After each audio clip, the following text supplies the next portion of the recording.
बुद्धिमान, समस्या भी सुलझ गई और पैसे भी बच गए। एक बार की बात है, एक गांव में सूखा पड़ गया, जिससे उस गांव में रहने वाले लोगों को पीने का पानी मिलना मुश्किल हो गया और पानी के लिए बहुत दिक्कत हो रही थी।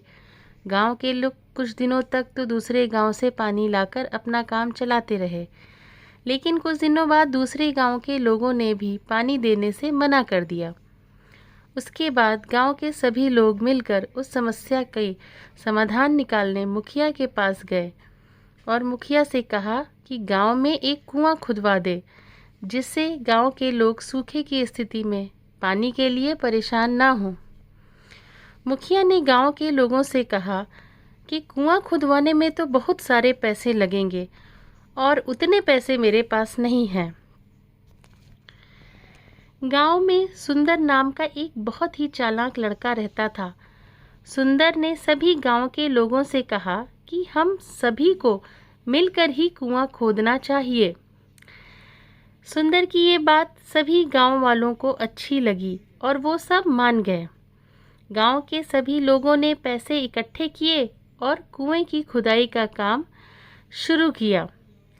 कुछ दिन सभी गांव वालों ने मिलकर कुआं खोदा, लेकिन उसके बाद एक दिन ऐसा हुआ कि कुआं खोदते समय एक बहुत बड़ा पत्थर सामने आ गया और उसकी वजह से कुआं खोदने का काम रुक गया। अब इस पत्थर को तोड़े बिना कुआं खोदने का काम आगे बढ़ाना मुमकिन नहीं था। इस पत्थर को तोड़ने के लिए और भी पैसों की ज़रूरत थी, लेकिन जमा किए गए पैसे उसके लिए पर्याप्त नहीं थे। सुंदर ने गांव के लोगों से कहा कि तुम सब अब ये काम मुझ पर छोड़ दो। सुंदर के तेज दिमाग में एक तरकीब आई। जब रात में कोई नहीं था, तब सुंदर ने जाकर कुएं में 4-5 बूंद तेल के डाल दिए। अगली सुबह जब गांव के लोगों ने कुएं में तेल देखा, तब ये बात पूरे गांव में फैल गई कि कुएं में से तेल निकल रहा है।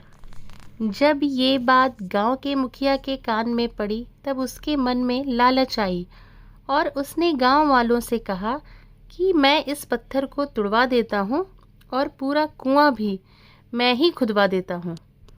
इसके बाद गांव के मुखिया ने कुआं खुदवाने का काम शुरू करवा दिया और बाकी का कुआं कुछ ही दिनों में खुद गया। मुखिया इस कुएं में से तेल निकलेगा ऐसी उम्मीद कर रहा था, लेकिन कुएं में से पानी निकलने लगा। सभी गांव के लोग पानी देखकर बहुत ज़्यादा खुश हो गए। मुखिया को पता चल गया कि किसी ने उसे मूर्ख बनाया है। इस तरह गांव वालों की समस्या भी सुलझ गई, कुआं भी खुद गया और पैसे भी बच गए। सभी गांव वाले सुंदर की बुद्धि की दाज देने लगे और उसका आभार व्यक्त किया। दोस्तों, आपको ये कहानी कैसी लगी? प्लीज़ अपना कमेंट करके बताएं और कहानी पसंद आई हो तो इसे लाइक करें और हमारे चैनल को सब्सक्राइब करें ऐसी ही सुंदर अच्छी कहानियाँ सुनने के लिए। Thank you.